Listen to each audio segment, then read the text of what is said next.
जिन घरों में कबूतर अपना घोंसला बनाते हैं या अंडा देते हैं, तो इसका क्या अर्थ है? कब खोलकर सुन लेना, रहस्य आपको के देगा। हैरान भक्तों, आपने कभी ध्यान दिया होगा कि कुछ घरों में कबूतर आकर अंडे देते हैं।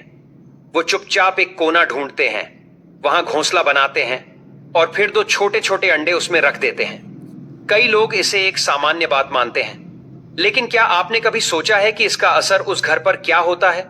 क्या यह अच्छा संकेत है या बुरा? क्या इससे घर में बरकत आती है या गरीबी का असर बढ़ता है? क्या कबूतर का अंडा देना सिर्फ एक पक्षी की प्रक्रिया है या इसके पीछे कोई गहरा रहस्य छुपा हुआ है? मित्रों, आज की इस ज्ञानवर्धक और जीवन को दिशा देने वाली वीडियो में हम एक ऐसे रहस्य पर बात करेंगे जिसे सुनकर शायद आपके मन में भी कई सवाल उठ जाए। अक्सर आपने देखा होगा कि कबूतर घर की छतों या कोनों में घोंसला बना लेते हैं और वहीं अंडे देते हैं। अब सवाल यह है कि क्या इस घटना का हमारे जीवन से कोई संबंध होता है? क्या यह शुभ है या अशुभ? बहुत से लोग कहते हैं कि कबूतर अगर आपके घर में अंडे दे तो यह एक अच्छा संकेत है। उनका मानना है कि कबूतर शांति का प्रतीक है और उसका घर में रहना घर के वातावरण को शांत और सकारात्मक बना देता है।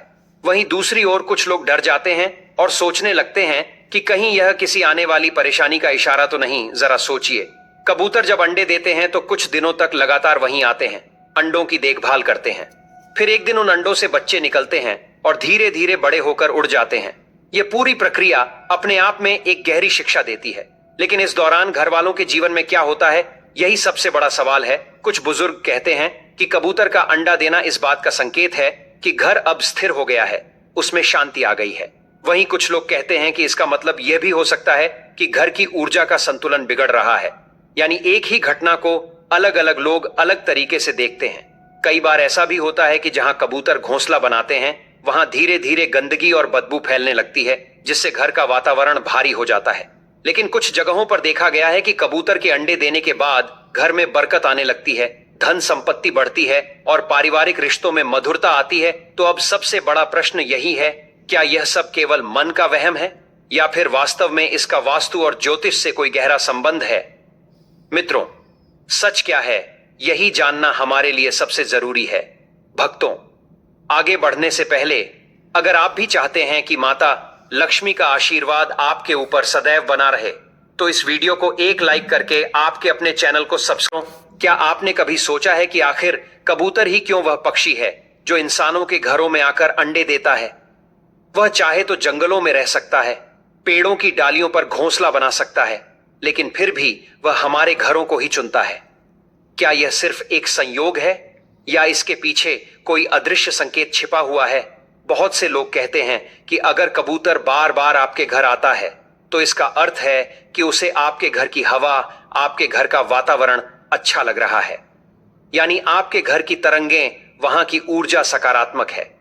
लेकिन जब वही कबूतर अंडे देकर चला जाता है और उसके कुछ समय बाद घर में परेशानियां आने लगती हैं, कभी झगड़े, कभी बीमारी, कभी आर्थिक नुकसान, तो स्वाभाविक है कि मन में शंका उठती है कि आखिर यह सब क्यों हो रहा है। और मित्रों, इसके ठीक उलट कई बार लोग यह भी अनुभव करते हैं कि कबूतर ने जैसे ही घर में अंडे दिए, उसी समय कोई बड़ी खुशखबरी आई। किसी को नई नौकरी मिली, किसी का व्यापार बढ़ा, घर में शुभ कार्य हुए और माहौल खुशियों से भर गया। यानी यह घटना साधारण सी दिखने के बावजूद अपने भीतर कई सवाल समेटे हुए है।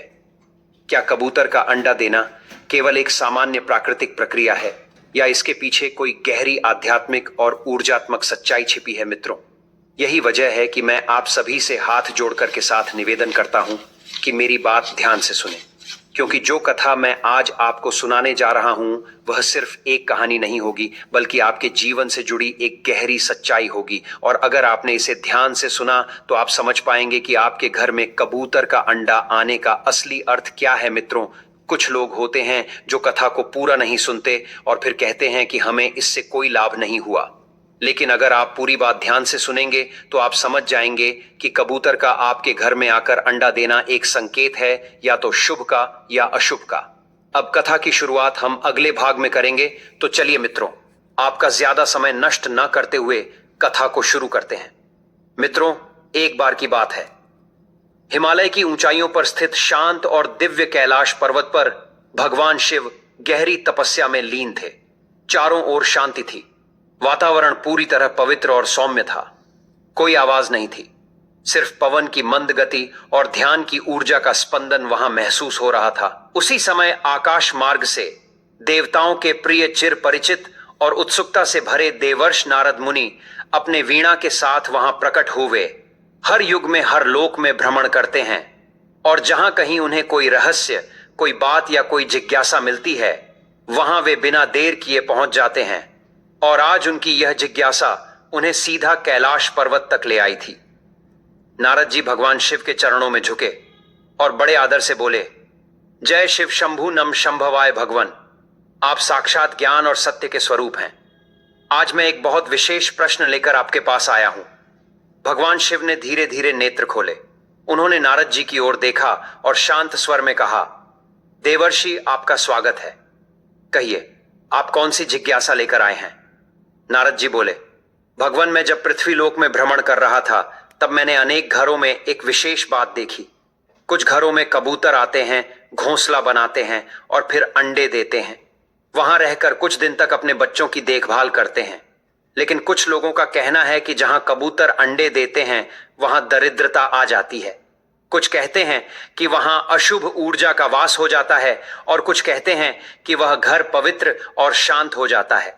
तो हे भोलेनाथ, मेरी जिज्ञासा यही है कि जिस घर में कबूतर आते हैं और अंडे देते हैं उस घर में वास्तव में क्या होता है? क्या यह शुभ है या अशुभ? इसका वास्तु और ज्योतिष से क्या संबंध है? भगवान शिव मुस्कुराए और बोले, नारद, आपने आज संपूर्ण मानव जाति के लिए एक अत्यंत महत्वपूर्ण प्रश्न किया है। यह प्रश्न केवल पक्षियों से जुड़ा नहीं है, बल्कि यह उस घर की ऊर्जा, उसकी गति और उसमें रहने वाले लोगों के जीवन पर गहरा असर डालता है। नारद जी ने फिर कहा, भगवान, मैं जानता हूं कि इस प्रश्न का उत्तर साधारण नहीं है, लेकिन मैं चाहता हूं कि आप मुझे विस्तार से समझाएं कि कबूतरों का घर में आना, अंडे देना और फिर चले जाना, इसका गहरा रहस्य क्या है? क्या इसका सीधा संबंध हमारे कर्मों से है या हमारे घर की स्थिति से? क्या यह आने वाली घटनाओं का संकेत देता है? क्या यह चेतावनी है या वरदान? भगवान शिव थोड़े गंभीर हो गए और बोले, देवर्षि, इसका उत्तर मैं आपको सीधे शब्दों में नहीं दूंगा, क्योंकि यह केवल एक पक्षी के आने जाने की बात नहीं है। इसके पीछे जीवन के कई संकेत छुपे हुए हैं जो हर गृहस्थ के जीवन को प्रभावित करते हैं।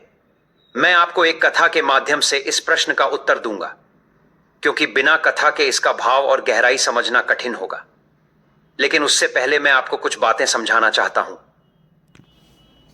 नारद जी ध्यानपूर्वक भगवान शिव की ओर देख रहे थे।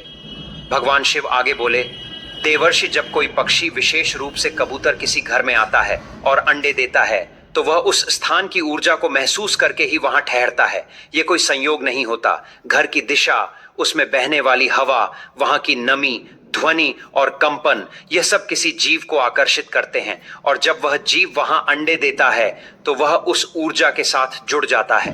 नारद जी ने सहमति में सिर हिलाया और कहा, तो इसका अर्थ यह हुआ कि कबूतर का अंडा देना सिर्फ एक प्राकृतिक प्रक्रिया नहीं, बल्कि ऊर्जा का संकेत है। भगवान शिव बोले, बिल्कुल देवर्ष, परंतु यह ऊर्जा सकारात्मक है या नकारात्मक, इसका निर्धारण कई बातों पर निर्भर करता है, जैसे उस घर के लोगों का व्यवहार, उनका सोचने का तरीका, उनका कर्म और उनके घर की वास्तु स्थिति। नारद जी की उत्सुकता अब और बढ़ गई थी। उन्होंने पूछा, भगवान, क्या यह भी संभव है कि किसी घर में अगर नकारात्मक ऊर्जा हो तो कबूतर वहां अंडे देने नहीं आते, या यदि वे आ जाए तो उनके अंडे देना किसी प्रकार की चेतावनी हो? भगवान शिव बोले, यह भी संभव है, लेकिन हर स्थिति में अर्थ अलग होता है। इसलिए मैं आपको यह सब एक कथा के माध्यम से विस्तार से समझाऊंगा। कथा के माध्यम से मैं आपको यह भी बताऊंगा कि कबूतरों का घर में आना किस प्रकार जीवन की दिशा को बदल सकता है, कभी शुभ तो कभी अशुभ। नारद जी बोले, भगवान, मैं आपकी कथा सुनने को पूरी तरह तैयार हूं। कृपया मुझे वह ज्ञान दें जिससे मैं इस रहस्य को पूर्ण रूप से समझ सकूं और आगे जाकर इसे लोकहित में बांट सकूं। भगवान शिव बोले, देवर्ष, कथा आरंभ करने से पहले मैं चाहता हूं कि आप इस विषय को गहराई से समझने के लिए अपना मन एकाग्र करें, क्योंकि यह केवल कहानी नहीं होगी। यह जीवन के उन संकेतों का ज्ञान है जिसे लोग अक्सर अन्न देखा कर देते हैं। नारद जी ने मुस्कुराकर कहा, भगवान मैं तैयार हूं, आप जब उचित समझें कृपया वह कथा आरंभ कीजिए। बहुत समय पहले की बात है। उत्तर भारत के एक छोटे से गांव में एक गरीब किसान रहता था। नाम था रघुनाथ। रघुनाथ का जीवन बहुत ही साधारण था। वह मिट्टी का बना हुआ छोटा सा घर, टूटी फूटी चारपाई, एक पुराना चूल्हा और 2 समय की रोटी के लिए इंसान था।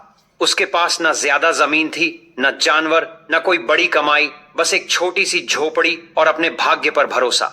उसकी पत्नी सरला बहुत मेहनती थी और उसके 2 छोटे छोटे बच्चे थे, एक बेटा और एक बेटी। रघुनाथ का दिन सूरज उगने से पहले शुरू होता था और शाम को अंधेरा होते ही खत्म हो जाता था। वह खेतों में काम करता, बीज बोता, जुताई करता, लेकिन उसकी जिंदगी में कभी भी बरकत नहीं आई। जब भी कुछ अच्छा होने लगता, कोई ना कोई परेशानी जरूर आ जाती। कभी सूखा पड़ता, कभी बैल बीमार हो जाता, कभी साहूकार आकर कर्ज मांगता। लेकिन एक बात खास थी, रघुनाथ बहुत ईमानदार और शुद्ध मन वाला इंसान था। वह कभी किसी का बुरा नहीं सोचता था। हर दिन सुबह सुबह वह अपने घर के बाहर तुलसी के पास दिया जलाता और भगवान से यही प्रार्थना करता, हे ऊपर वाले, मुझे बस इतना दे दे कि मेरे बच्चों को भूखा न सोना पड़े। एक दिन की बात है, गर्मी के दिन थे। रघुनाथ खेत से लौटकर घर आया। उसने देखा कि घर की छत पर कोने की एक लकड़ी के बीम के पास कुछ सूखी टहनियां और पत्ते जमा हैं। उसने पहले ध्यान नहीं दिया, लेकिन अगले दिन देखा कि वहां एक कबूतर बैठा है। फिर धीरे धीरे 2 कबूतर वहां आने लगे। दिन बीतते बीतते उन्होंने वहां घोंसला बना लिया। सरला ने रघुनाथ से कहा, देखो जी, कबूतरों ने हमारे घर में घोंसला बना लिया है। अब लगता है यह यहीं रहने वाले हैं। रघुनाथ ने मुस्कुराकर कहा, रहने दो इन्हें, यह भी तो भगवान के जीव हैं। शायद हमारे घर की शांति इन्हें अच्छी लगी हो। कुछ दिन बाद सरला ने देखा कि घोंसले में 2 अंडे रखे हैं। अब कबूतर रोज आते बैठते जाते, उनके गुटरगों की आवाज पूरे घर में गूंजती रहती। घर में कुछ अजीब सा बदलाव महसूस हो रहा था। रघुनाथ और सरला दोनों यह समझ नहीं पा रहे थे कि यह बदलाव अच्छा है या बुरा। पहले कुछ दिनों तक उन्हें ऐसा लगा कि शायद कुछ अच्छा होने वाला है, लेकिन फिर धीरे धीरे समस्याएं बढ़ने लगीं। सबसे पहले रघुनाथ के खेत में बोए गए बीज अचानक सूखने लगे। फिर उसका बेटा बुखार से बीमार हो गया और दवाई लाने के लिए जो थोड़ा बहुत पैसा था वह भी